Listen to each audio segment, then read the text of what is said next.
Shalom. Shalom jemaat yang ada di tempat ini dan juga jemaat Tuhan yang ada di rumah-rumah.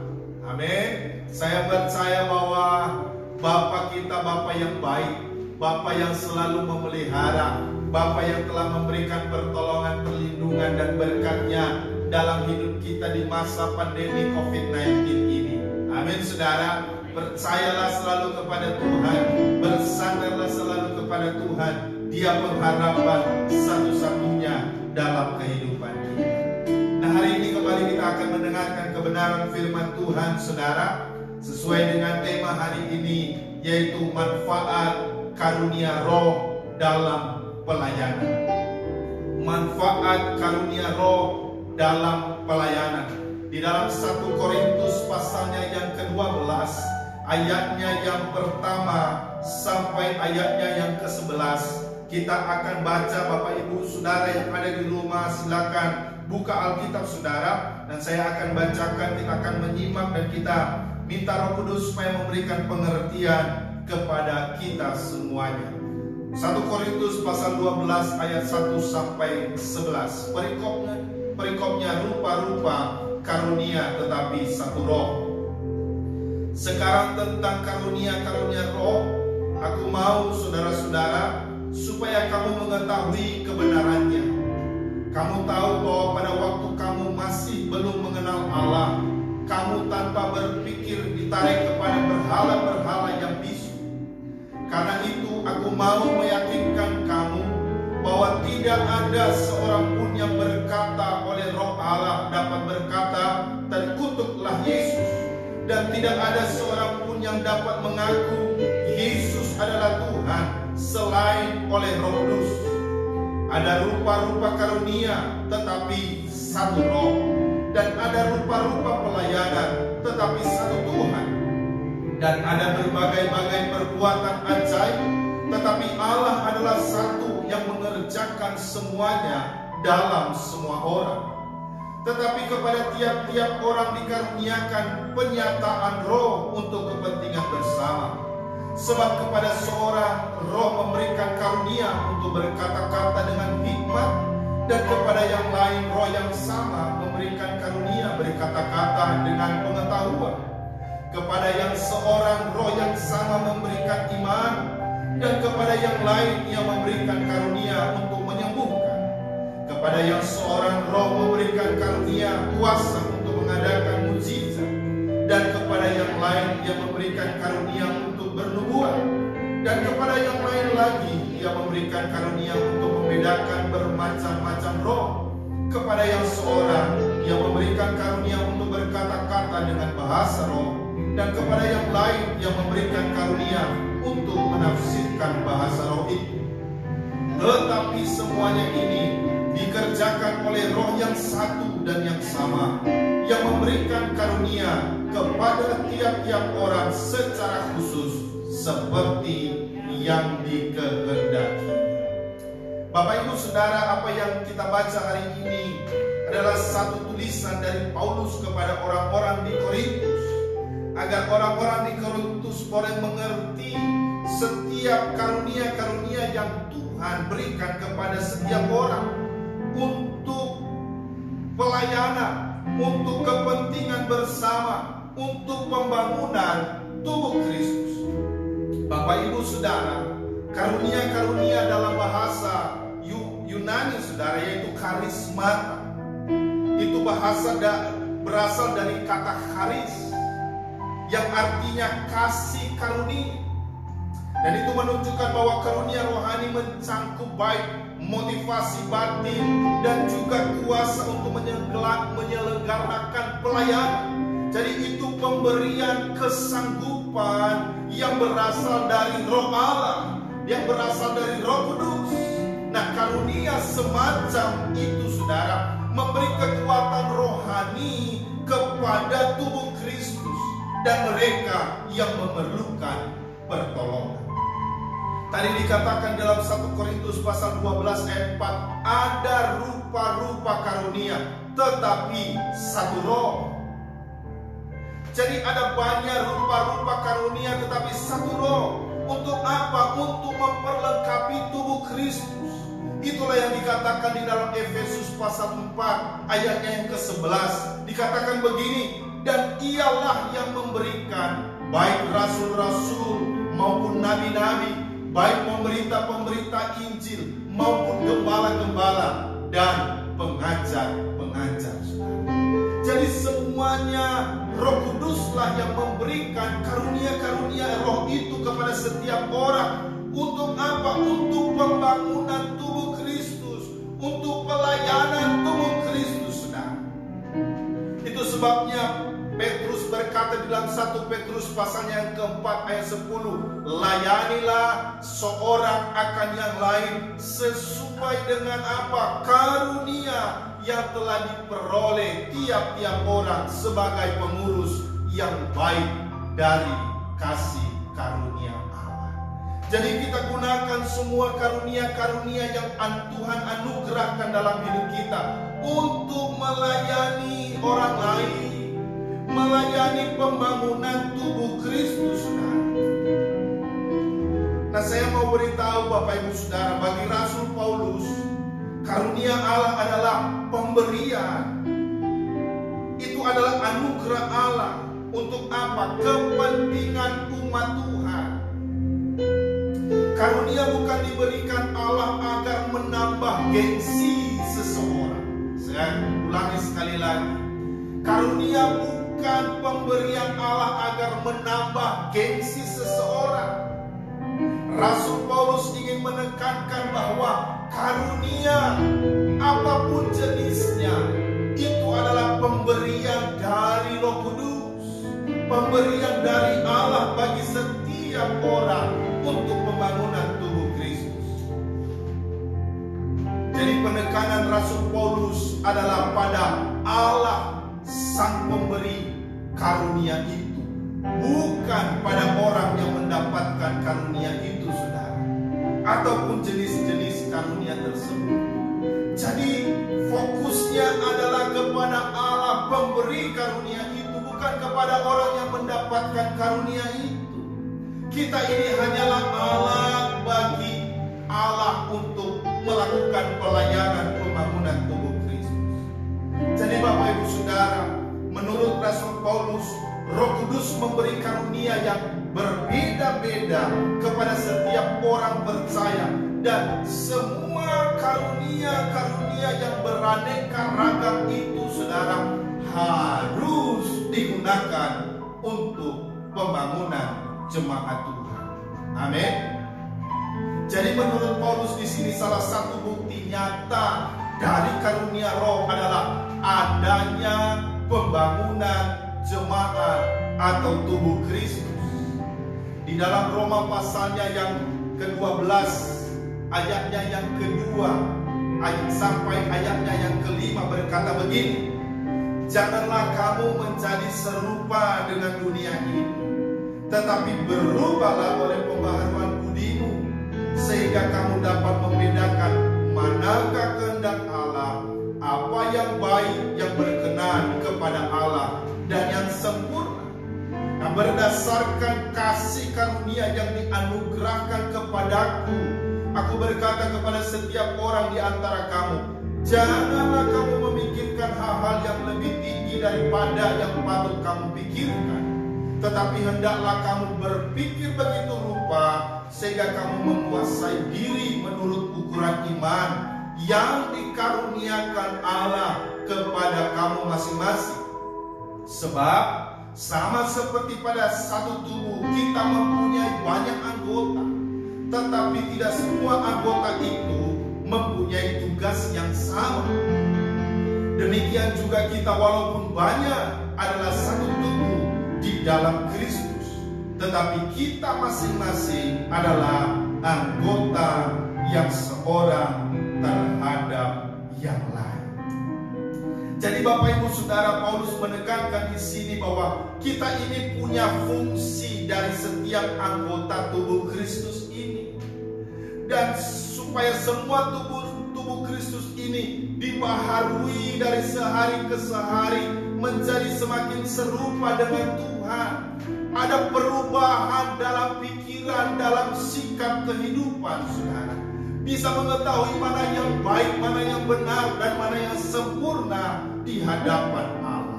Katakan amin. Jadi di situ dikatakan, dan andai kata di dalam 1 Korintus pasal 12 ayat 16, dan andai kata telinga berkata karena aku bukan mata, aku tidak termasuk tubuh. Jadi benarkah ia tidak termasuk tubuh? Semua kita adalah tubuh Kristus. Amin. Kita satu tubuh di dalam Kristus, dan semua berfungsi sesuai dengan fungsinya masing-masing, saudara. Jadi bagi Rasul Paulus, karunia dengan pelayanan jemaat adalah sebuah bagian yang utuh dan tidak dapat dipisahkan. Jemaat yang memiliki karunia namun tidak menggunakan karunia tersebut untuk melayani tubuh Kristus, saudara, sebenarnya dia telah menyangkal hakikat dari tujuan pemberian karunia rohani tersebut. Kalau kita bisa melayani, saudara, sebagai orang-orang yang dipercaya oleh Tuhan untuk memberitakan Injil, tapi kalau kita tidak melakukannya, itu artinya kita telah menyangkal karunia itu. Kalau kita diberikan tanggung jawab kepada Tuhan untuk karunia kesembuhan, lalu kita tidak pernah mendoakan orang supaya yang sakit disembuhkan, kita sedang menyangkal karunia atau tujuan karunia rohani yang telah Tuhan beri dalam hidup kita. Kita harus fungsikan itu bagi pembangunan tubuh Kristus. Katakan amin. Jadi semua karunia-karunia rohani diberikan untuk memperlengkapi orang percaya dalam melakukan pelayanan dan pembangunan tubuh Kristus. Jadi di sini Paulus mengingatkan saudara bahwa Tuhan memberikan karunia rohani untuk memperlengkapi orang percaya dalam pelayanan. Sekarang pertanyaannya, apa saja manfaat karunia roh itu dalam pelayanan orang percaya? Ada 3 hal yang saya mau bagikan kepada kita pada siang hari ini. Manfaat karunia roh dalam pelayanan, yang pertama adalah untuk menyatakan Yesus adalah Tuhan. Amin, saudara. Jadi manfaat karunia rohani, manfaat karunia roh dalam pelayanan orang percaya itu, yaitu untuk menyatakan bahwa Yesus itu adalah Tuhan. Di dalam 1 Korintus pasal 12 ayat 3 tadi jelas berkata, karena itu aku mau meyakinkan kamu bahwa tidak ada seorang pun yang berkata-kata oleh Roh Allah dapat berkata terkutuklah Yesus, dan tidak ada seorang pun yang dapat mengaku Yesus adalah Tuhan selain oleh Roh Kudus itu sendiri. Katakan amin. Jadi Bapak Ibu Saudara, firman Tuhan berkata bahwa seorang pun tidak mungkin bisa mengaku bahwa Yesus adalah Tuhan tanpa peranan daripada Roh Kudus. Amin, saudara. Karena Roh Kudus itulah yang menginsafkan setiap orang supaya dia percaya kepada Yesus. Selain itu Roh Kudus juga akan memperlengkapi orang percaya dengan apa? Dengan karunia-karunia rohani melalui baptisan Roh Kudus, saudara. Dan karunia roh tersebut dapat digunakan untuk apa? Untuk menyatakan bahwa Yesus itu adalah Tuhan. Seperti misalnya karunia kesembuhan, saudara.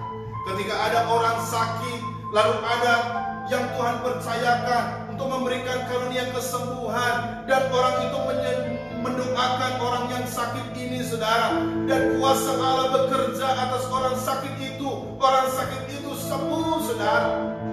Dan dari situlah maka mereka akan percaya kepada Tuhan, mereka akan berseru kepada Tuhan. Orang-orang yang melihat mujizat itu, orang-orang yang melihat kesembuhan itu, mereka juga ikut percaya kepada Tuhan.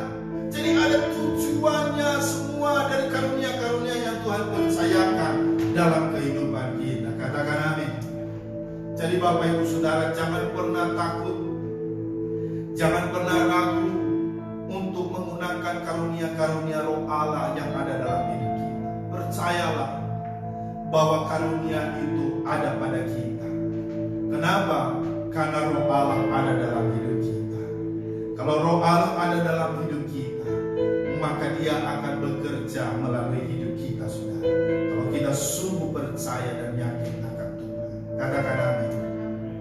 Banyak orang menjadi percaya, menerima Yesus sebagai Tuhan setelah melihat adanya mujizat, setelah melihat adanya kuasa Allah, setelah melihat adanya kesembuhan di dalam nama Yesus Tuhan. Oleh sebab itu jangan pernah ragu ketika ada orang yang sakit, doakan saja, saudara. Karena Tuhan memberikan karunia kesembuhan bagi orang yang percaya kepada-Nya. Katakan amin. Jadi Bapak Ibu Saudara, apa manfaatnya karunia Roh bagi orang percaya, bagi pelayanan? Yang pertama adalah untuk menyatakan Yesus adalah Tuhan. Itu tujuannya. Kenapa, saudara? Karena dengan mereka percaya bahwa Yesus adalah Tuhan, mereka beroleh keselamatan.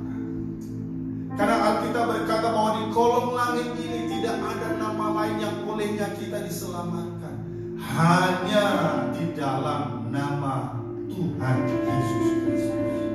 Dan Alkitab berkata setiap orang yang berseru kepada nama itu, mereka pasti diselamatkan.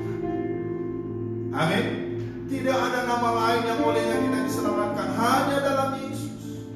Dan Tuhan mau lewat karunia Roh yang Tuhan beri dalam hidup kita, saudara, mereka percaya kepada nama Yesus, agar mereka beroleh keselamatan yang Tuhan telah anugerahkan kepada setiap orang yang percaya kepada.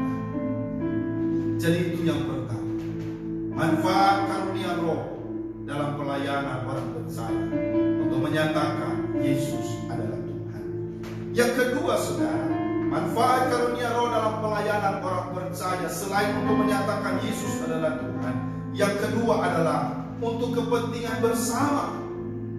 Di dalam 1 Korintus pasal 12 ayat 7 tadi berkata, tetapi kepada tiap-tiap orang dikaruniakan penyataan Roh untuk kepentingan bersama. Saudara, karunia Roh yang Tuhan berikan kepada orang percaya berbeda-beda, tapi tujuannya untuk saling melengkapi setiap anggota tubuh yang berbeda-beda, memiliki fungsi yang berbeda-beda, tetapi saling melengkapi satu dengan yang lain. Amin, saudara. Misalnya, saya kasih contoh. Misalnya ada makanan di sebelah sini, saudara. Makanan itu dilihat oleh mata. Tapi saya mau katakan, apakah mata bisa mengambil makanan itu? Bisa melangkah ke sana? Tentu tidak. Yang melangkah siapa? Kaki, saudara. Apakah ketika kaki sudah sampai kepada makanan itu, apakah mata bisa mengambil, kaki bisa mengambil? Tentu tidak. Yang digunakan apa? Tangan. Tanganlah yang mengambil makanan itu, saudara. Lalu setelah tangan mengambil makanan itu, apakah mata bisa memakan atau kaki bisa makan makanan itu? Tentu tidak. Yang makan siapa? Mulut, saudara. Yang ngunyah siapa? Gigi. Yang nelan siapa? Tenggorokan. Yang kenyang siapa? Perut, saudara. Apakah kaki protes? Apakah tangan protes? Mata protes? Enak aja ya, si perut yang kenyang, gua yang lihat, gua yang melangkah, saya yang mengambil, saya yang ngunyah, saya yang menelan. Enak aja perut yang kenyang. Enggak, saudara. Perut juga bagi energi itu, bagi vitamin itu kepada kaki, kepada tangan, kepada mata, sehingga mata bisa terang. Amin. Kaki bisa kuat, tangan bisa kuat. Coba kalau enggak, kan lemah semua, saudara. Mata berkunang-kunang, otak nggak jalan jadinya, saudara. Jadi semua ada fungsinya, Bapak Ibu Saudara. Lalu setelah sudah diolah oleh perut, lalu mau dikeluarin, iya kan ya, saudara? Kalau nggak dikeluarin, kalau yang di belakang nutup sama sekali, kan pusing juga, saudara. Semuanya ada fungsinya. Makanya yang hina sekalipun saudara ada fungsinya dalam tubuh Kristus. Katakan amin. Justru Alkitab berkata itulah yang harus lebih-lebih kita perhatikan. Jadi Bapak Ibu Saudara, semua berfungsi untuk kepentingan bersama. Sepasang kaki jika tidak dilengkapi dengan sepasang mata akan berjalan tak tentu arah. Amin. Bagaimana mungkin kaki bisa berjalan kalau mata tidak bisa melihat? Dia akan tersesat, saudara. Itu sebabnya penting sekali karunia roh itu untuk kepentingan bersama bagi setiap tubuh Kristus. Jadi itu yang kedua. Apa saja manfaat karunia roh dalam pelayanan orang percaya? Yang pertama, untuk menyatakan Yesus adalah Tuhan. Dan yang kedua, untuk kepentingan bersama. Dan yang ketiga, yang terakhir, yaitu untuk memberikan karunia khusus bagi tubuh Kristus. Tadi dikatakan di dalam 1 Korintus pasal 12 ayat 11 berkata demikian.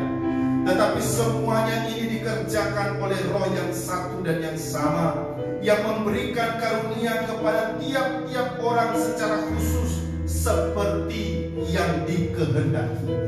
Jadi Bapak Ibu Saudara, karunia Roh Kudus diberikan secara khusus kepada setiap orang percaya dengan berbeda-beda sesuai dengan kehendak dan rencana Tuhan atas hidup orang percaya.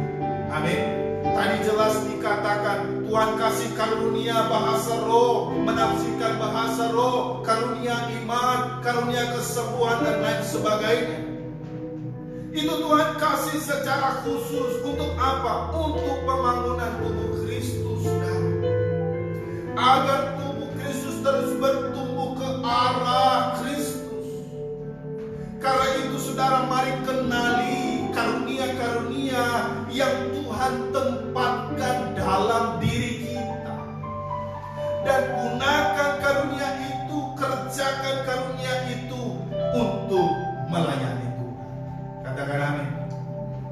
Kalau saudara punya karunia, bisanya untuk mendoakan orang, ya nggak apa-apa, lakukan, doakan itu sungguh-sungguh. Amin. Ada banyak karunia-karunia yang Tuhan berikan dalam hidup kita. Persoalannya, mari kenali karunia itu. Apakah karuniamu adalah untuk melayani sebagai aser, mungkin bisa senyum kepada setiap orang? Kan ada banyak saudara yang sulit untuk senyum, yang bisa care sama orang. Jadi Tuhan kasih khusus orang-orang seperti itu untuk melayani bersama. Ada orang-orang yang seperti yang katakan punya karunia iman. Dia sungguh percaya mujizat terjadi. Kenali karunia-karunia itu untuk membangun tubuh Kristus. Saya percaya saudara, kalau ini sungguh kita memahami kebenaran ini, maka kita tidak akan berdiam diri. Kita akan berikan hidup ini untuk melayani, untuk memuliakan Tuhan, untuk membangun tubuh Kristus dalam pelayanan. Dan lewat kehidupan kita ini saudara, ada banyak orang-orang yang boleh percaya kepada Yesus, yang boleh mengenal Kristus lewat karunia-karunia yang Tuhan beri dalam hidup kita. Kita tahu saudara, ada banyak tokoh-tokoh dalam Alkitab yang Tuhan beri karunia-karunia khusus, para nabi, para rasul saudara, dan lewat pelayanan mereka banyak jiwa-jiwa diselamatkan. Ada banyak tokoh-tokoh gereja yang diberikan karunia-karunia khusus oleh Tuhan, dan lewat pelayanan mereka ada banyak jiwa-jiwa diselamatkan saudara. Tujuannya supaya orang-orang yang berdosa bertobat dan datang kepada Kristus saudara. Karena Karena sekali lagi saya katakan, hanya dalam Yesus ada keselamatan. Di luar Yesus mati binasa, tetapi di dalam Yesus ada hidup yang kekal. Dan itulah yang Tuhan mau, supaya setiap orang yang berdosa ini beroleh hidup yang kekal. Itu sebabnya Dia menganugerahkan anaknya yang tunggal, supaya setiap orang yang percaya kepadanya tidak binasa, melainkan beroleh hidup yang kekal. Saya percaya juga Tuhan memberikan karunia-karunia roh bagi setiap kita dalam pelayanan, sehingga melalui hidup kita banyak jiwa yang belum percaya boleh percaya dan mengaku Yesus adalah Tuhan, karena Roh Kudus memakai hidup kita untuk mereka percaya kepada Tuhan. Amin. Biarlah kebenaran firman